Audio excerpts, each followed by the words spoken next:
Hi everybody, my name is Stacy Rexroad and I'm the curator for the Block Gallery and for the city of Raleigh. And I'd like to welcome you here today. I'm so incredibly happy to have you all here.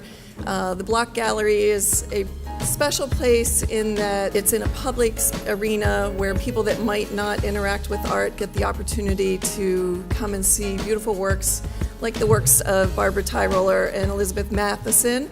I am going to keep this really short and sweet because I want to get to the important people here today, all of the readers.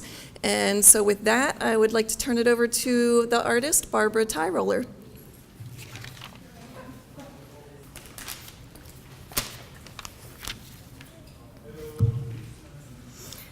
Okay, well, welcome everyone. Thank you so much for coming. Thank you, Stacy, so much for making this happen, for providing the opportunity to exhibit our project here at the Block. And thank you for Elizabeth Matheson. Where are you? Where's Elizabeth? Hi. For agreeing to work with me and play with me. Hello, can you hear me? Hello, everyone. Now. Okay, so I was just thanking everyone. The seeds of this exhibition were sown when I met Samia Seller-Geldon, over here, who had been impressed by the images from my successful collaborations with Jackie Shelton Green. Jackie's there, to honor the memory of her daughter, Imani. Samia suggested that I collaborate with her on the book she was editing with Lee Smith, Mothers and Strangers.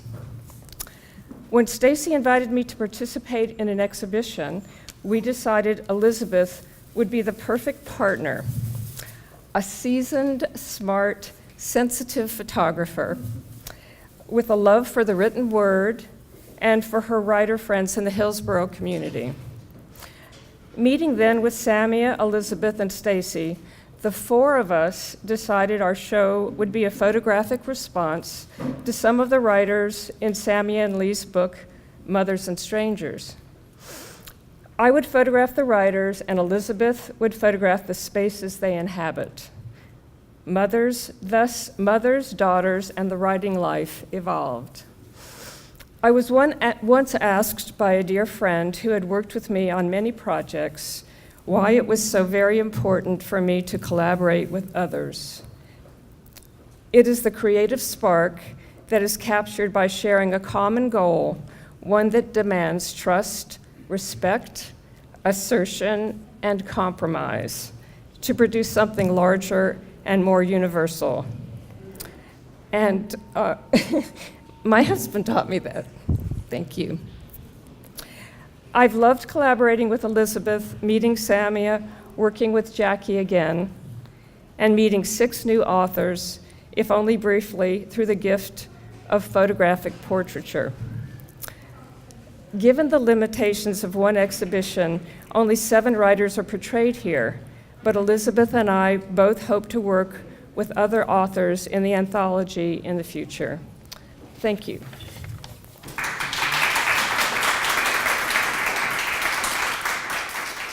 Let me just briefly introduce the book to you, Mothers and Strangers. So thank you, Barbara, Stacy, and Elizabeth for the enthusiasm and creativity with which you've developed this collaboration. The idea for the anthology on motherhood sprang from a strange coincidence. My mother and Margaret Rich's mother passed away at the exact self-same day, two years ago, a world apart. Margaret's mother in Greenville, South Carolina, and my mother in Cairo, Egypt. It set me wondering how well we knew these women, these most intimate of strangers, our mothers. Over lunch, I floated the idea of an anthology to Lee Smith and Margaret. Lee Smith, it goes without saying, is the much beloved, much published, and much acclaimed North Carolina writer. Their instant, enthusiastic encouragement is the reason this book is seeing the light of day. Lee agreed to be my co-editor, and she reached out to her network of fellow luminaries. Nobody says no to Lee. And as we each thought of new contributors and added to them, our list grew beyond our expectations and actually beyond what the book could accommodate. It's been a thrilling and gratifying experience, and we look forward in early March, to the publication of Mothers and Strangers, Essays on Motherhood from the New South. Thank you, and with no further ado, let me introduce our first reader speaker, Lee Smith.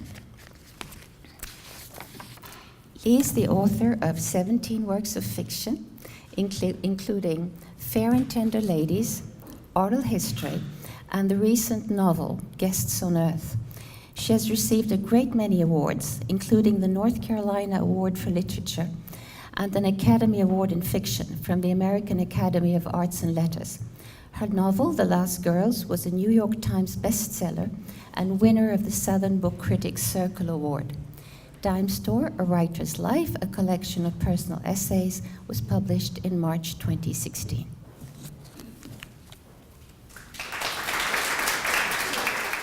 Thank you, Samia, and thanks to everybody for coming. This is a thrilling project that has just kind of grown like Topsy. I can't imagine how this has really happened. I'm going to take you, and this is actually the foreword to the book. This is what we're trying to be up to. And I'm going to take you back to that lunch, that fateful lunch that Margaret Rich and Samia and I had together and talked about our mothers. And then, I have an idea, Samia said in her charming, lilting way. Let's write a book about our mothers. Immediately, we were in. We told other friends the idea, and they were in too. They were all in. Because somehow, we have come to that time in our lives when all the parents are gone, leaving us motherless or fatherless, or often now, orphans, suddenly out in the world alone, with nothing to stand between us and, well, what? What? It is a time of reckoning. And who was she, that one who gave us birth? Surely the most intimate of all physical relationships. Hers was the first face we saw, the first voice we heard. Surely this is especially important for a writer, how we first experience language. Who was she to us, or we to her? Who are we now without her? Samia and Margaret had powerhouse mothers. You'll read all about them. But I had the other kind, a mama, the sweetest mama in the world. Smart, funny, self-sacrificing, and self-effacing to a fault. Though she had been gone since 1988, my early, beautiful mama, Virginia Marshall Smith, called Jig, came back to me almost in the flesh at that initial conversation at lunch. Early photographs of Mama show a mop of unruly curls, huge blue eyes, a carefree smile, and deep, mischievous dimples. Her flapper-style looks exactly fit the prevailing idea of beauty of the day.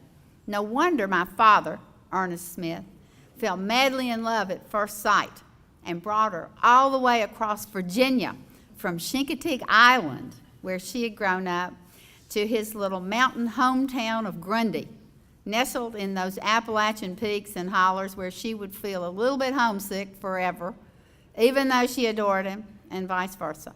Mama was a very popular teacher at the high school. Even boys signed up for her home economics classes. 60 years later, at her funeral, one old man stood up and said that he had, quote, gone to school to Miss Jig and announced that she was a real nice lady for a foreigner. I was not a foreigner. I was my daddy's girl through and through, a mountain girl, a born tomboy, though my mother kept at it, trying her best to raise me to be a lady. She sent me down to visit my lovely Aunt Gay in Birmingham, Alabama, every summer for 2 weeks of honest-to-God lady lessons.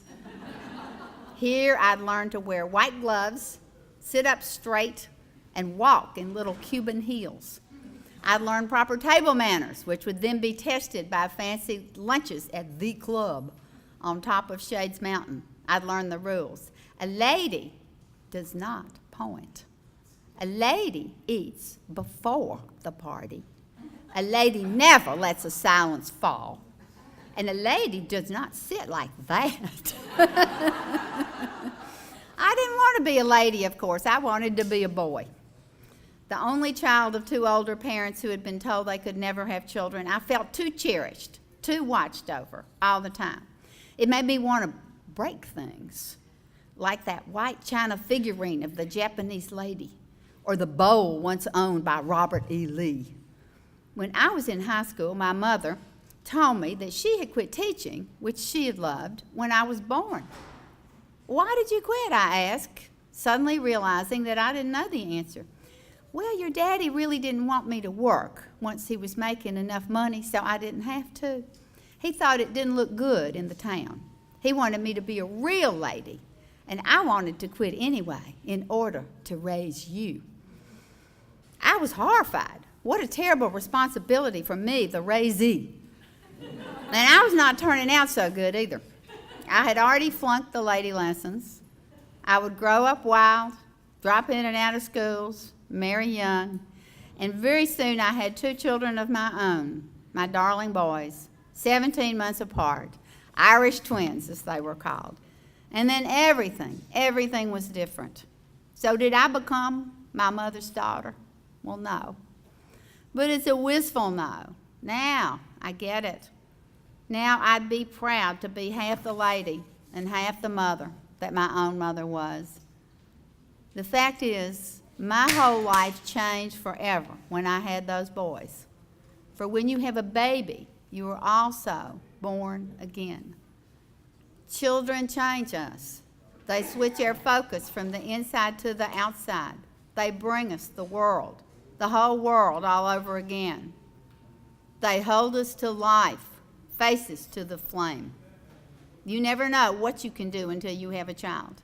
And of course, once you have that child, you become a hostage to fortune. Now, anything can happen to the child or to you, and it will. Read this book. Read our book. There are many stories here of sons and daughters and mothers and mothering, and they are as varied and surprising as life itself. Well, they are life itself, aren't they? So that's our prologue. Thank you. Thank you. And our next reader will be Jackie Shelton Green, a dear old friend of mine, the 2016 North Carolina Poet Laureate. Is it? Wait a minute. I think it's 2018. It's 2018 right now. Yes, 2018 Poet Laureate. Only the latest of many awards, too numerous to list here. Her publications include Dead on Arrival, Masks, Conjure Blues, Singing a Tree into Dance, Breath of the Song, Feeding the Light. She is also a teacher, a creativity coach, and activist, and cultural activist. She currently teaches at the Duke University Center for Documentary Studies, in addition to providing writing retreats and travel excursions for women writers through her Sister Write business. She took a whole lot of women to Morocco, in fact, for various workshops this summer. Okay, Jackie.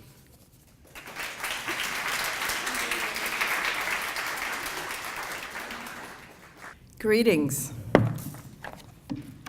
Greetings. When Imani died, I did not write. Actually, I did not want to write. I wanted to curl up and become the very flesh of her that was taken away. I want to undie you. I have come to this new place where trees have no medicine, barren ground that has never tasted a thimble of blood, where birds fly backwards and sky is afraid of falling. It is here that I say goodbye to my woman child, who is remembering her true name and searching for the river where her story was born. The woman child climbs hills that scratch her without mercy. She becomes the balm for the angry ground that refuses to see her. Without country, she becomes the map of all her ages. Without eyes, she becomes the compass of her own heart. I hear her offering sacrifices to the ocean, the wind, to the fires of her uncertainty. Not now, Spirit wails, not now. Spirit carves patience, grace, tenderness inside her palms, between her ribs. The lost ones wait for her, the ones she's been waiting for, pale ghost, running from their own shadows. She is the one they've been waiting for. Death is not enough for you, my woman child. It will not feed the dry season in your throat. It will not water the parched souls of the ones who came before you. It is not even the theater you've dressed for. The trees cry out for your medicine. This earth does not need your breath. The earth needs your hands, planting, watering new seeds. This place needs the medicine inside your hands. Your clan waits for the feast you have prepared for this season of harvest. Choose red, vibrant, pulsating knives that go gently into your bread of life. The trees have no medicine. The trees have no song, muted by ghosts who trod, dragging skeletons, dragging undergrowth, dragging swords of a sun-bleached confederacy. Any road traveled, any room, any door, any window, courting the wafting breeze of lemon balm, jasmine, rosemary, cypress, all lead back to you, woman child, sweet woman child, firstborn, first death of your mother's heart. The hands of a village draw invisible smoke circles of myrrh, frankincense, cedar around your hospice house, this sweet house, wrapping you in new skin for new dreams that weave new story. We gather with open, unclenched palms. We gather all the markings of your tribe, who you were before you were born, and who you are now becoming as you once again travel towards the river where blood is born. Wings of flight and tenderness for this unknown sky. The spirits of mothers, grandmothers, fathers, and grandfathers spoke to you through the last rain you'd ever smell, hear, feel, taste. The hands of our woman tribe gently caressed your skin, still warm. It contained another breath that we felt under our hands as we watched your body, all your crevices, valleys, your cheeks flushed with smile. The people of many villages gathered to hold me. They came with food, flowers, holy water, words, open hearts. Unnamed strangers gathered at your gravesite. Unnamed faces and familial faces cried a river of tears as we gently unraveled the strings of our hearts, releasing you and your new wings into a new sky. People bring stories of you to me, written on linen rags, befitting for your nights of rescuing lost, desperate souls, your nights of sharing food, offering a bed, offering sanctuary for affirmation. People bring stories of you to me, written inside the coat sleeves of a battered coat that is so alive with the language of sorrow, you can hear the coat whispering. A coat that used to be purple is now all the colors of nights gone bad, nights without shadows, nights without light. People bring stories of you to me wrapped with sharp precision inside blank envelopes that tremble with all the stories it's carried. These stories wet with the breath of rivers where you've jumped in to save the teenage girl when other suicides weren't enough for her. People bring stories of you to me in shiny glass bottles where you live as her genie of hope, but they've forgotten the magic words that might bring you back. They hold on to the bottles where you've helped them tuck their dreams for safe passage. People bring stories of you to me in bright colored Pyrex dishes, steaming hot with their memories of your open, festive table, brimming with soulful, vibrant food that fed their souls deeper than their bellies. Your recipes of ancient healing, crawling inside shattered spines, crushed limbs, reviving diseased hearts. People bring their stories of you to me inside baskets, woven so tight they hold the tears of 4 generations of torn women. Their skirts stained, hands, knees bruised, cut. They bring stories of your arrival to their village. No secret potions, no magical creams, no oils. Only you, with wide open face, wide open spirit, and the needles of sisterhood, helping them stitch the shawls of balm for unborn generations. I want to undie you. Come back, said the mother. I want you to undie. I want the dust of you unscattered. I want the hush of you unhushed. I want the cries for you uncried. I want you to undie. I want the tomb of you untombed.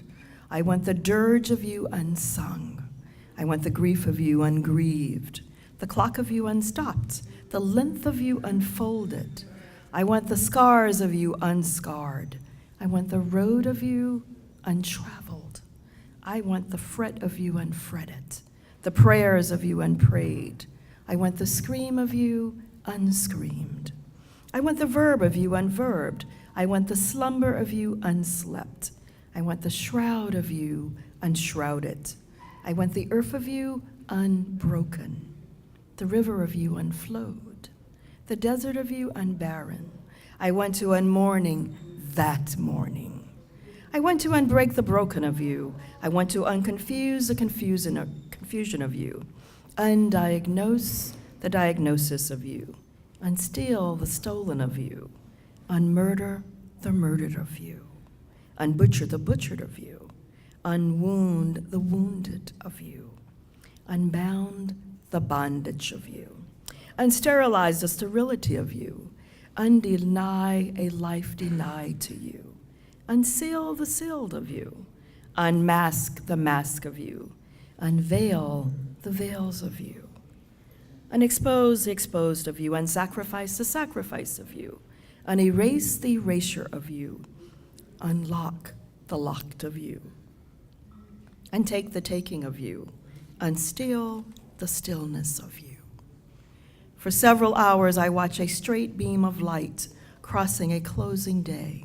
It becomes appendage, pointing, never quivering, completely straight.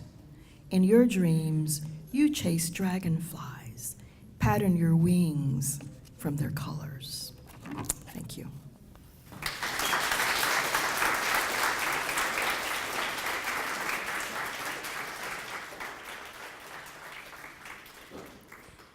Jill McCorkle is the latest inductee into the North Carolina Literary Hall of Fame just this year, earlier this month, in fact, to top off her many other awards.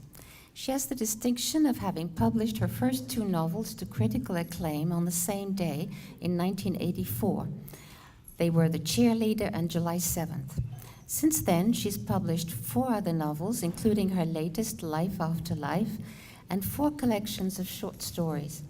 5 of her 9 previously published books have been named New York Times notable books. She teaches at NC State. Jill McCorkle.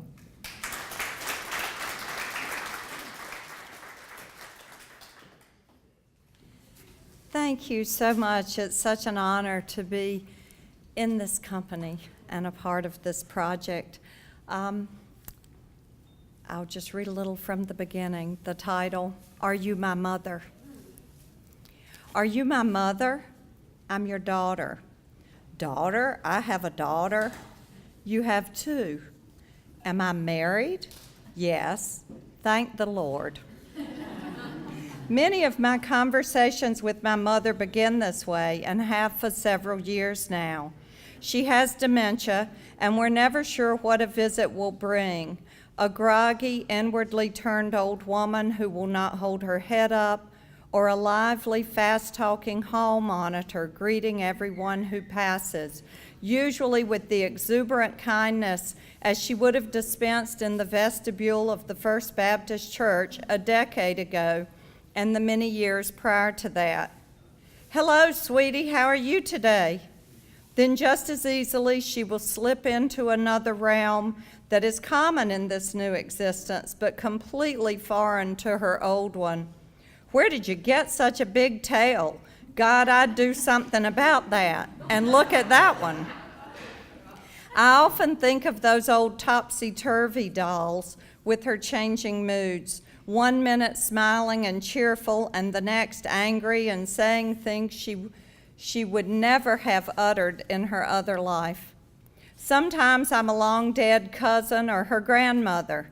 Sometimes I'm even myself, but more and more our roles are reversed, and I've found that the easiest thing to do is walk in and adjust to wherever she is. Mama? Yes? Your name is S-H-I-T. She often spells things. You must be thinking of someone else. Well, then I'll call you Cooter or Crocker. Okay. Who named you Cooter? Well, you did, I guess. You're my mother. Sometimes in the midst of some kind of nonsensical banter, it's as if a shade lifts and for a split second she's there. The woman who would have only spelled an expletive, and then only when pushed to the very limit of tolerance. Like her mother before her, you knew she was at the end of her rope if you heard something like, Jesus, God, Jesus. Invoking greater powers when not in church or saying the blessing meant you better scatter until it passed, or you would be out at the ligustrum bush picking your own switch. Sometimes the shade lifts. I wouldn't name a child Cooter, she says, and we laugh. Men don't last long. Every woman I know who had one had him die. A sorry one might last longer than a good one, but I don't know. My mother was born in 1929 in Lumberton, North Carolina, as was my dad. They grew up just blocks from one another, and though they didn't begin dating until they were 16, were always in school together and friends. In fact, they often told how on the first day of first grade, their mothers walked together to take them to school. Then at the end of the day, Melba, my mother, was crying because she couldn't remember her way, and my dad told her he knew where her home was and he would help her get there. He liked to say he'd been doing that ever since, but the truth is they took turns finding the best way home. Did your daddy die? Yes. Oh no, what happened? Lung cancer. Was I there? Every minute, all the way to the end. I've often thought that if there is a sliver of grace to be pulled from that gnarled up tangle of dementia, is that little bit of time given to loved ones to fully appreciate the scope of a whole life while the individual is still there and breathing, and every now and then, for the briefest second, visible. Thank you. As you can tell, these writers are just going to cover the spectrum of mothering, of being a mother, of being a child, of everything. So now we're going to hear from Belle Boggs, who is bringing her baby. And Belle is the author of The Art of Waiting on Fertility, Medicine, and Motherhood, which you might have seen as a first-page review of the New York Times book review when it came out, perhaps. She is a finalist for the Penn Diamondstein Spielvogel Award for the essay, and then another novel, Mattapony Queen, which won the Bakeless Prize and the Library of Virginia Award. And also, she has a new book, which is just coming out right now, which is wonderful. Belle teaches in the MFA program at North Carolina State University. Thank you so much. So Lee Smith is one of my heroes, and so it's just such an honor to be part of this exhibition. And now Samia and Barbara are my heroes too, because I just have enjoyed every part of this process. I'm going to read a story about my mother. It's not the story from the book. This story is shorter, but it is also true. It is called The Tooth, and I wrote it after the election. My mother had marked the offending date on the calendar with a dark cloud and 2 jagged bolts of lightning. Raindrops fell from the 8th to the other days of the month, the 14th, 15th, and 16th, and the 21st, and 22nd, and 23rd. The rain fell all the way down the page, presumably into the next month and beyond. My mother has always drawn on everything, and I remember feeling embarrassed as a kid when friends came over to see our refrigerator's rusty door painted over with Georgia O'Keeffe's vaginal desert flowers, or that our carton of oatmeal had been modified, a blue dress and pearls added to make the dour Quaker resemble First Lady Barbara Bush. Why couldn't I have a normal mother? Oh, my mother's here, by the way. A normal mother, a normal fridge, a normal carton of oatmeal. Now I saw that I had grown up to be like her, heartbroken and helpless, except for the art that surrounded me. It was Thanksgiving, a day we hoped would be exempt from those fat calendar raindrops. The house smelled good, like onions and garlic and butter. There were 2 high chairs pulled up to the long dining table for my brother's son and my daughter, children who did not know the name that I won't speak here, and who both take intermittent sleeplessness as a routine fact of life. The children were happy, joyful even, and we looked at them with love and envy. We adults had all been sleepless, spinning nightly plans for Canada and Costa Rica and passports and visas and health insurance, thinking thoughts of fear and regret about our neighbors, our racist, sexist neighbors, whom we'd known to be gun-loving and coal-rolling and tea-partying all along. At the 7-Eleven, the day after that dark day, my father watched a man ask the clerk for a commemorative newspaper. "You like him?" my dad asked. The man replied with a hearty yes. "Maybe you can meet him someday," my dad said. "Maybe he can grab your wife by the pussy."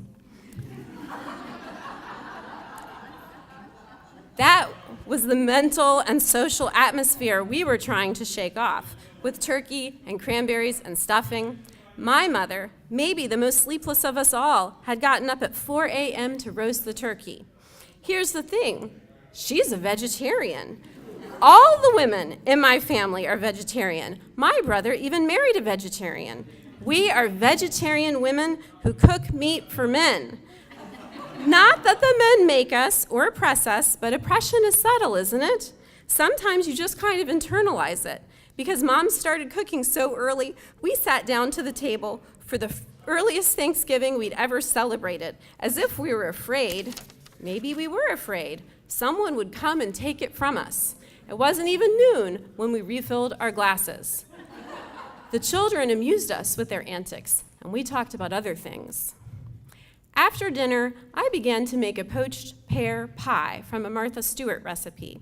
The pie was complicated, with too many steps and too many ingredients, like almost all of Martha's recipes. Probably a lot of things in her life, I was thinking. But that doesn't mean she should have gone to jail. What is it about powerful and successful women that makes men want to put them in jail? I was making this pie and thinking about Martha, and the children were watching football with my dad, and my mother was outside walking her ancient mini schnauzer when it happened. She fell over the mini schnauzer, who was nearly blind, and onto her tooth. The tooth went way up into her gum. When she came inside, her face was covered in blood, and she was crying, standing over the sink and bleeding. "I'm not crying because it hurts," she told me. "I'm crying because it was so stupid." We spent the rest of Thanksgiving calling emergency dentists who didn't answer. They were having Thanksgiving too. Maybe some of them were afraid, these dentists, and tired. The pie went uneaten. Finally, my sister-in-law, a nurse, gave Mom a Xanax and had her lie down in bed and gripped the tooth with a paper towel and yanked it back into place. That is how we'll always remember that Thanksgiving. By the atmosphere of dread and fear, and by my mother's tooth. For a while, you could almost forget that the tooth was injured. The dentist the next day said it would probably be okay and not even require a root canal.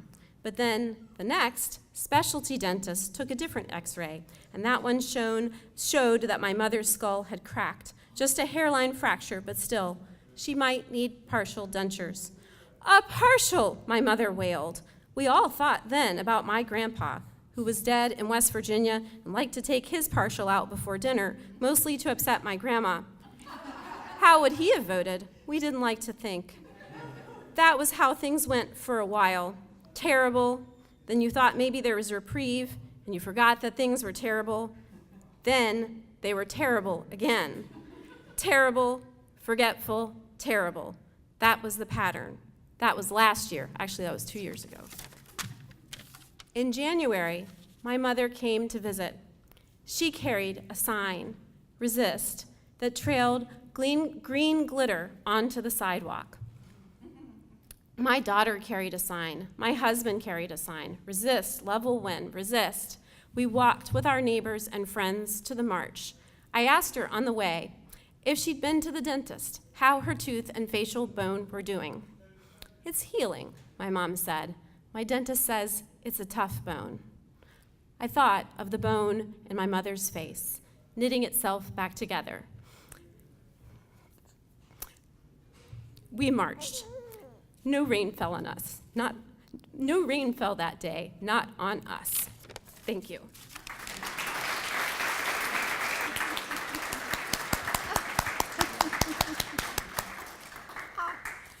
Wonderful. And now, it's my great pleasure to introduce Samia Sarah Galdine herself, a novelist, a writer, an editor. Her autobiographical first novel, The Cairo House, is set in her native Egypt and was followed by The Naqib's Daughter and Love is Like Water and other stories, many of which are set in neighborhoods in Chapel Hill.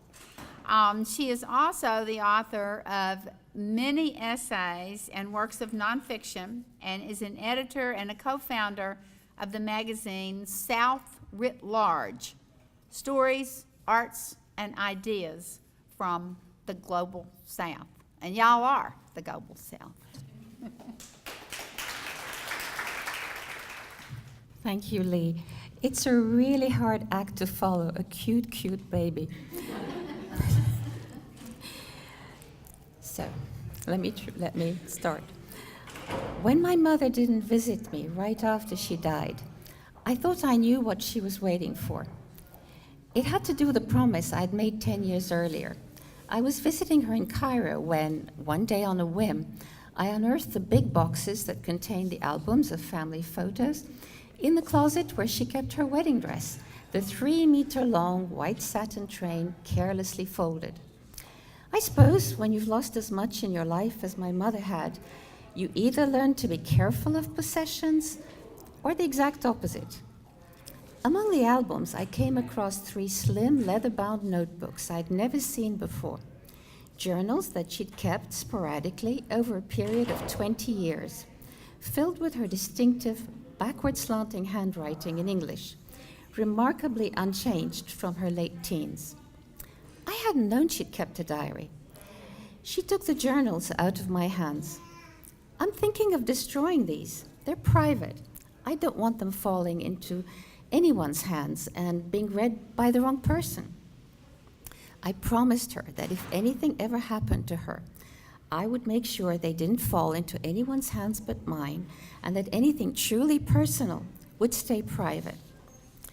When she passed away, that promise was on my mind the entire long, bitter trip from North Carolina to Cairo. I was her only daughter, and although I took the first plane out when I heard she'd been hospitalized, I was too late to hold her hand. But I could at least keep my promise.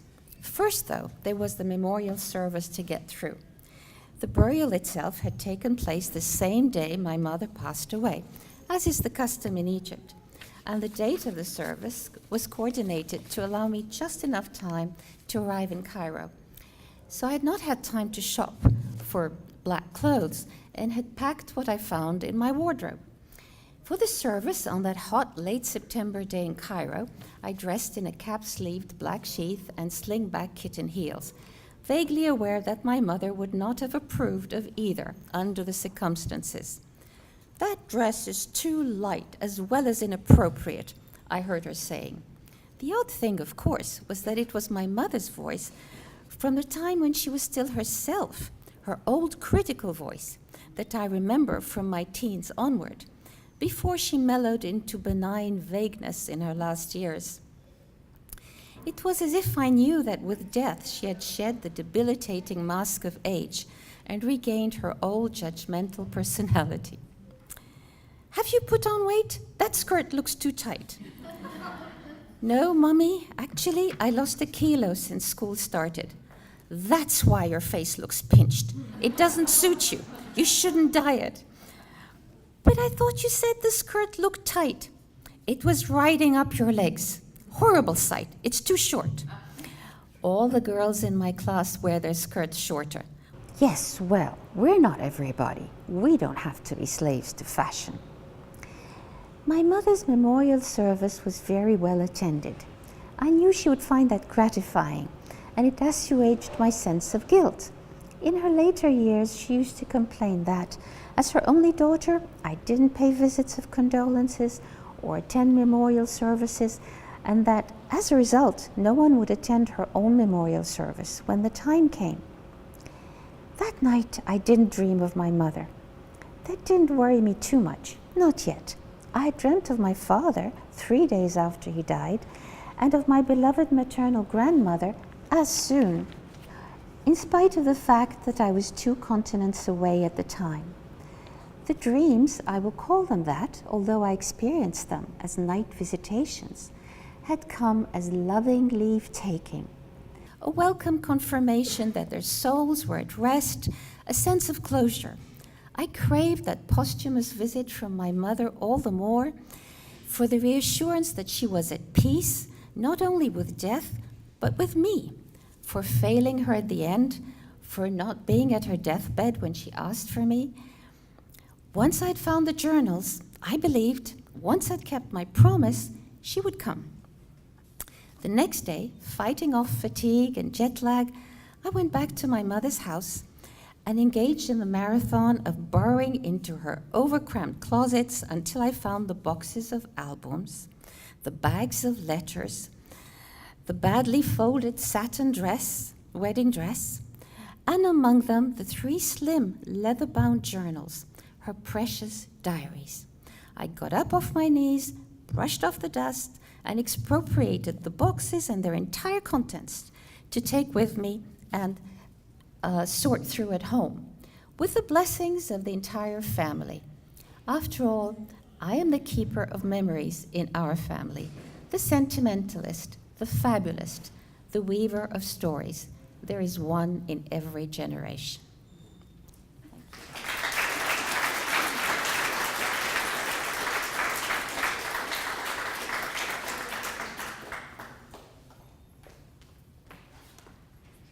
And now, Stephanie Elizondo Greist. Stephanie is an award-winning author of 3 travel memoirs, Around the Block, My Life in Moscow, Beijing and Havana, Mexican Enough, My Life Between the Borderlines, and All the Agents and Saints, Dispatches from the US Borderlands, as well as the best-selling guidebook, 100 Places Every Woman Should Go. Stephanie Elizondo Grice.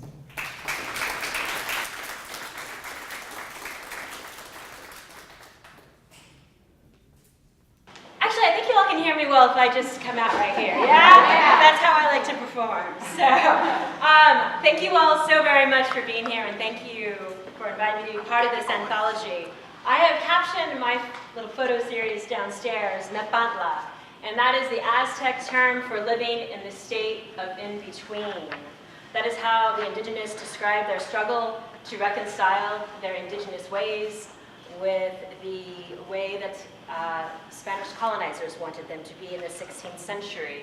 My own personal Nepantla is an internal borderline that runs right through my homeland, which is South Texas, as well as my family. My father is white, Kansan. My mother is from Mexico.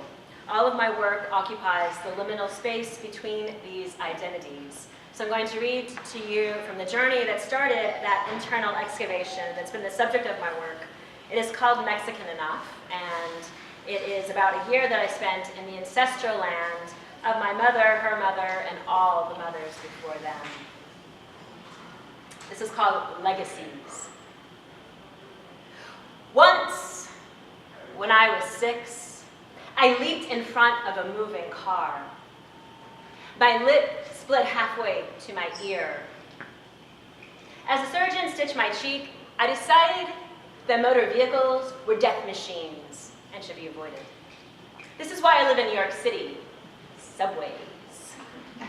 On the rare occasion that I find myself in the driver's seat, I'm haunted by visions of children darting across the road, perhaps images of my former self.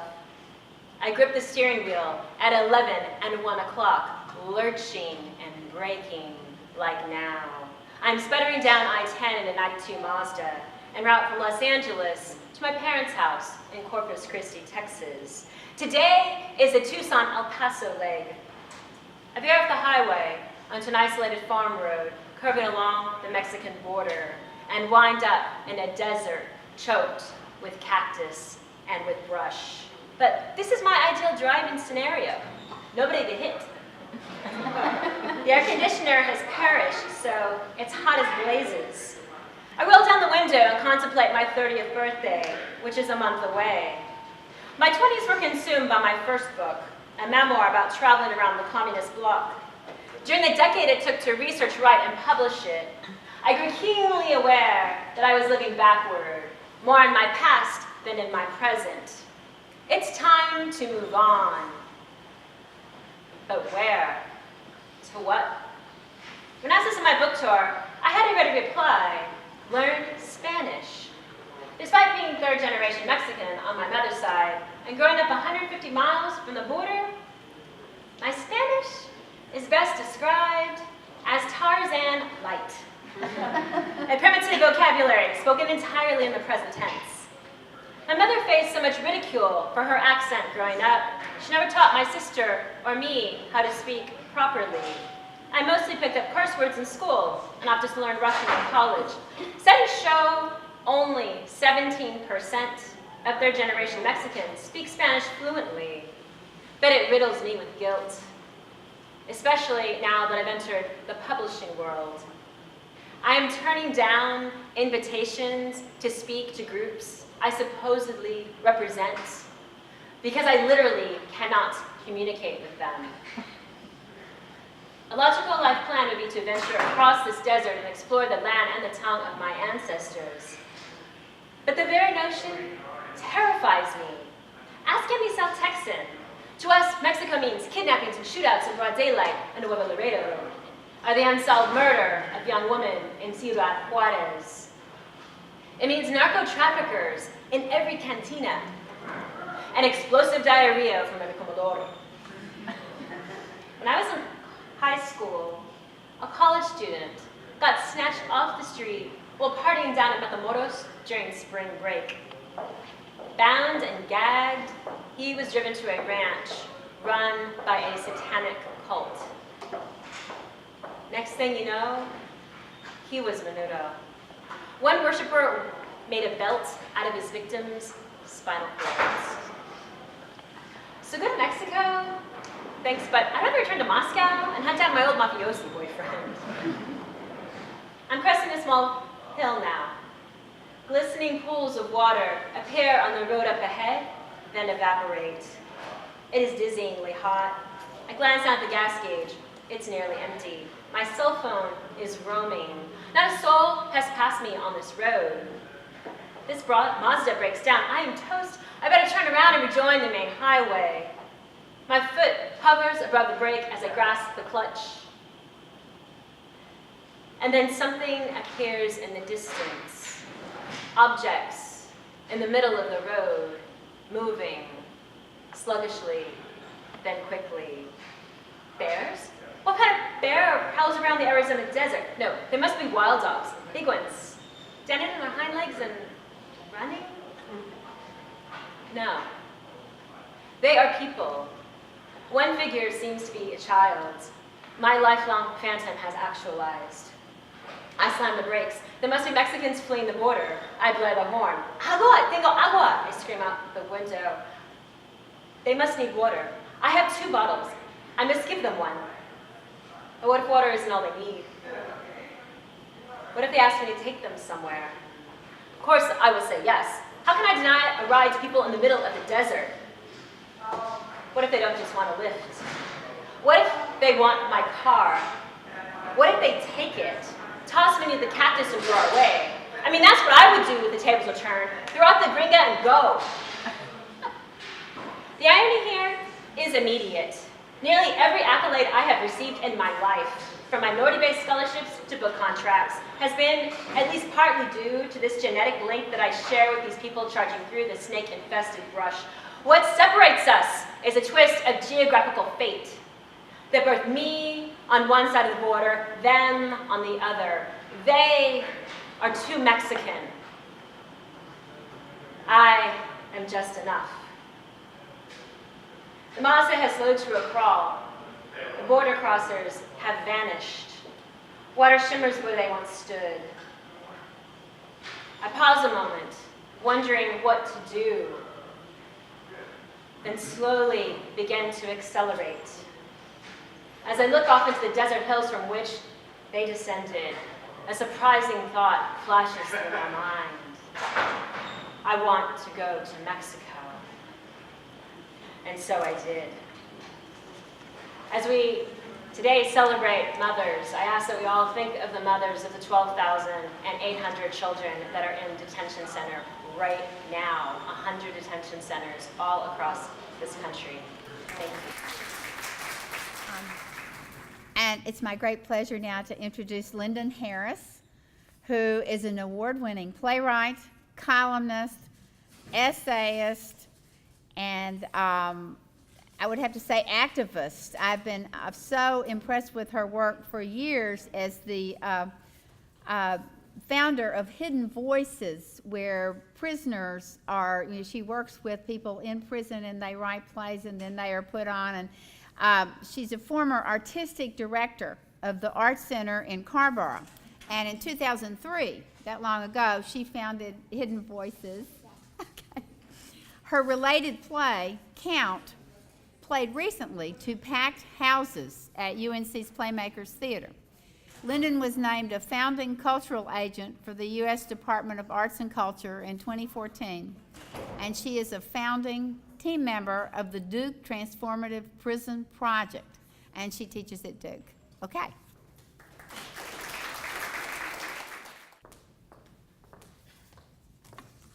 Thanks. What a treat to be here with so many writers I love and admire. I pulled out a column I wrote a couple of years ago because my mother features heavily in this. Newspapers were serious business to Mama. Her parents read both the Durham Sun and the News and Observer every day. This may explain why Mama called me one morning indignant about an obituary she'd read. "What didn't you like about it?" I asked. "Well, anybody who knew that person knows it isn't true." "What did it say?" Mama snorted. "The first line was, 'On Monday, so-and-so went to meet Jesus face to face.'" There was a pointed pause. Then she continued, in the newspaper, no less. I don't think they fact-check obits, Mama. Besides, that particular story would be a little hard to corroborate. She sniffed. And don't get me started on the loving children and doting husband. An obituary should say who died, when, who survived, and where the services are. That's all. And a designated charity so people don't spend good money on flowers. I have met goldfish who were more sentimental than my mother. She came from a generation whose language of love was what you eat, not something you speak. Cobblers, corn pudding, fresh tomatoes. Love lives in the dirt where we're planted. Though the dirt is meant to be metaphorical. It's that sense of place. You're supposed to sense it, not get it under your fingernails. Once when I was digging daylilies, Mama sighed, "You'd rather play in the dirt than do the first thing in the kitchen." I believe that was the moment she gave up hoping I'd turn into the daughter she intended to have. An aside. A few years ago, Mama saw on Facebook that I had broken my arm and she phoned for details. Now, if you text X-rays without the hyphen, it will autocorrect to crayons. Which is why I had texted my children, "I'm at urgent care getting crayons." My son responded, "Awesome?" To which I texted, "No, not crayons, crayons." Because that's what we humans do, repeat the same thing but more vehemently, as if understatement were the problem. But of course, autocorrect intervenes and you're once again in urgent care because you had an urge to color outside the lines. So my mother wanted details. As I described my accident, she grew silent, except for very poorly muffled snickers. Probably because most backing into injuries involve moving objects, such as the family dog, rather than stationary items that were there the whole time, such as paint cans and wood piles. Afterward, Mama suggested I might not want to tell anyone due to the whole thing sounding so redneck. The morning after my acrobatic fling, the orthopedist invited me to review the crayons, meaning X-rays, while he tossed about words such as distal and radius, which sounded like either an automotive problem or maybe an artisanal whiskey. He offered me a removable cast on the condition that I behave. When I inquired what exactly that meant, he raised an eyebrow and said, "The fact that you are asking is not a good sign." I mentioned to my mother that the medical staff kept asking if I had been in any way dizzy or lightheaded. She replied, "I hope you told them that no, you were just clumsy." My children were equally supportive, amusing themselves by phoning with comments such as, "We've been talking and think maybe you need one of those life alerts." Gales of laughter from their end. "You know, so we'll get a message, 'Help, I've fallen and cannot get up.'" What lies behind us often goes unnoticed till we step backward. We are constructed face forward. Life opens before us. But if we aren't aware of how the conglomeration behind us is actually present and participating in the now, odds are good that we will step right back into whatever we didn't notice was there. Are we clumsy? Or has autocorrect just tripped us up? A friend of mine recently wrote, "When I was 5, my stepdad died from alcohol convulsions right before my eyes. My father was sent to prison for trafficking heroin. I remember my aunt trying desperately to find a vein, belt clenched between her teeth. My mother sold reefer, and sometimes when a customer arrived, she'd send me in the kitchen to retrieve the merchandise. I was so proud. It made me feel intelligent and responsible. My mother trusted me." Well, who hasn't longed for their mother's love and trust, wanted to feel responsible and important?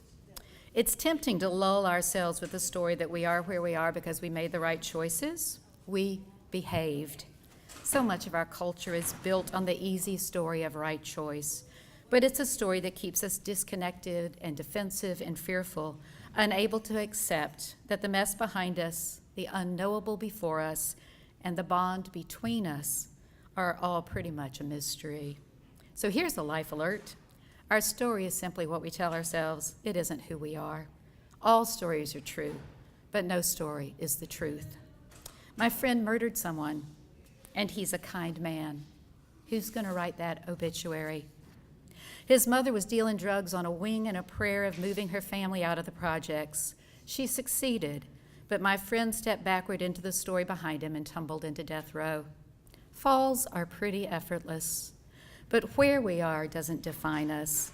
Intelligent, competent, trustworthy. I invite my friend to know that is also who he is. I invite us all to color outside the lines of our stories till we can't see the lines anymore, to color the largest picture we can and share it widely, maybe even with our mothers.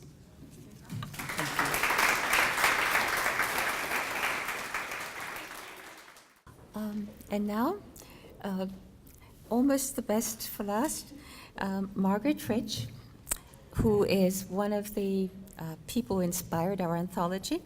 She's a native of South Carolina, but has lived most of her adult life in North Carolina, where she worked as a professional gardener. Most recently, she earned an MFA in creative writing from Bennington College and is working on a memoir about her life as a single parent during the social upheaval of the 1970s. Well, I'm mostly an appreciator, and I'm just getting started, and I appreciate so much being included in this company. All right. So I'm reading about Mama's hats. When Bouffant hair came in, sadly, hats went out. Jackie Kennedy's pillbox was the sort of last gasp for women's hats, and at the same time, Jack Kennedy's hatless inauguration of 1961 signaled the beginning of the end for men's hats, too. Mama's lifelong habit of "you are not really dressed without a hat" limped along through the 70s with smaller and smaller hats, little veils with possibly some artificial cherries or velvet bows still made it to church, but her big hats came off the post of her four-poster bed, where she balanced a couple of favorites carefully stuffed with tissue paper so as not to misshape the crowns. They went back to their Dobbs and Milgram's hat boxes to wait in the attic until called back by a special appearance at a graduation or a funeral. Of course, black churches and horse races have kept the dream alive, and there was, for me, in the 80s, a sighting of a broad-brimmed hat at the YWCA lunchroom. Mary Oliphant Sims, author of my second grade South Carolina history book. When I had to tell Ms. Sims it was kind of exciting and happy to see someone in a hat, she said, "Oh, thank you, my dear. Unfortunate hair." All the more reason to bring hats back. Now I'm living with 40 hat boxes, all with more than one hat, precariously stacked in my room, a history of the taste of one woman from the 1930s. I could not believe Mama would finally let them go. These hats were such a part of her identity as a younger person, and as time goes by, that younger person is the identity we all prefer. The hats hold my memories, too, of going anywhere with my statuesque mother, who wore those hats with an aptitude, you could say. According to Jim Lewis, her best friend's husband, Mama was one of the ones to watch at church. Once, when they were having Bloody Marys after church, he said, "Margaret, I believe Marjorie Ligon outdid you today." She passed along her ideas about a person's looks or style while she was buying clothes for me. First of all, you've got to work with what you've got. Find out early what's becoming and stick with it. Don't be a fool for fads or fashion.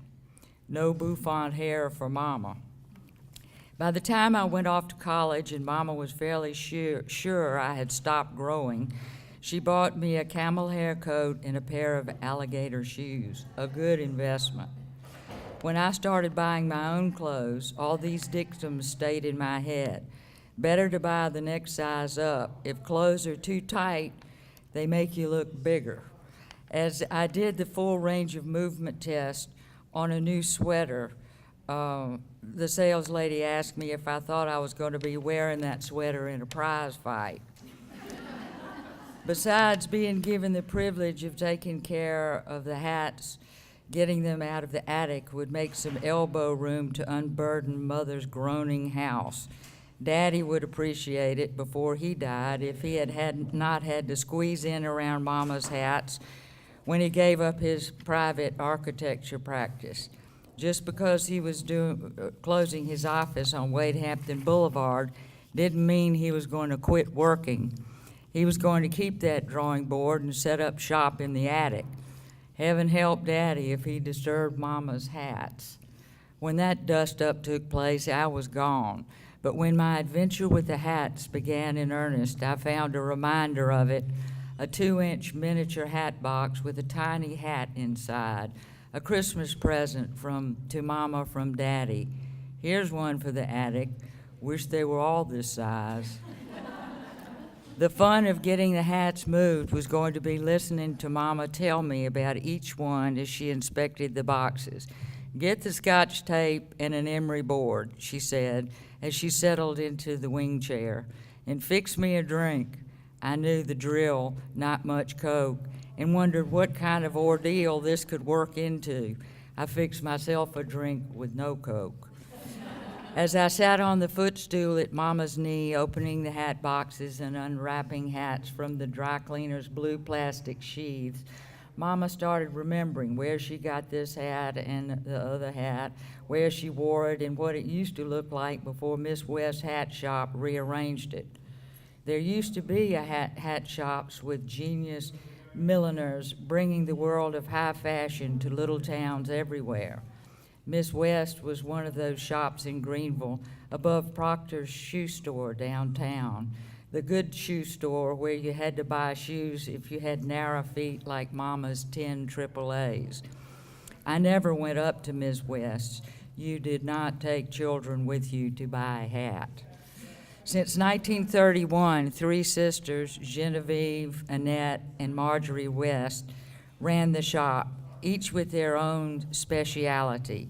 One did the buying in New York, the married sister did the bookkeeping, and one did the creating and recreating. You would tell them what you needed the hat for, a spring wedding, or you might bring a dress you needed to wear a hat with, and they would go in the back and bring out one hat at a time for you to try on in front of a tall antique mirror. They knew their clientele. Back in those days, when some women needed a lift, they took a Milltown. When Mama needed a lift, she bought a hat. When the West sisters saw Mama coming, they knew they had a sale. Hand me that emery board. Mama brushed away at a tiny moth-eaten spot until it disappeared. We got back to business. Now hand me the Scotch tape. She shored up the round Milgram's box, whose top had collapsed, and reinforced several corners of some square boxes. We rewrapped each hat and stuffed their crowns with tissue paper, careful that her notes were accurate and secured to the right box. Imagine, Mama said, not only did we have to pull together something to wear, but you had to come up with a hat to go with it. Now, for the odd occasion, I guess, I have a lending library of hats. And let's not forget the most useful accessories of all, the hat pin collection. Those dainty little ornaments at the end of about 10 inches of pointed steel that kept the hat from blowing off and could, at the same time, blow off a Me Too moment with dispatch. I'd like to just wind up with a part of the end of a poem by Gertrude Stein. To have a hat, it is as pleasant as that to have a hat. To have a hat, it is as pleasant as that to have had a hat. We couldn't, Barbara and Elizabeth couldn't get everybody, obviously, of our 27 contributors in the anthology on the walls in the one exhibition, but some of our contributors are here today. Reg Haynes, would you raise an arm? Yep. And I think I saw Sharon Swanson as well. There. And Sharon's piece is called Keeping Secrets, and Reg's is Helen, about his mother. And I encourage you, when you have a chance, to get to know them all. They're wonderful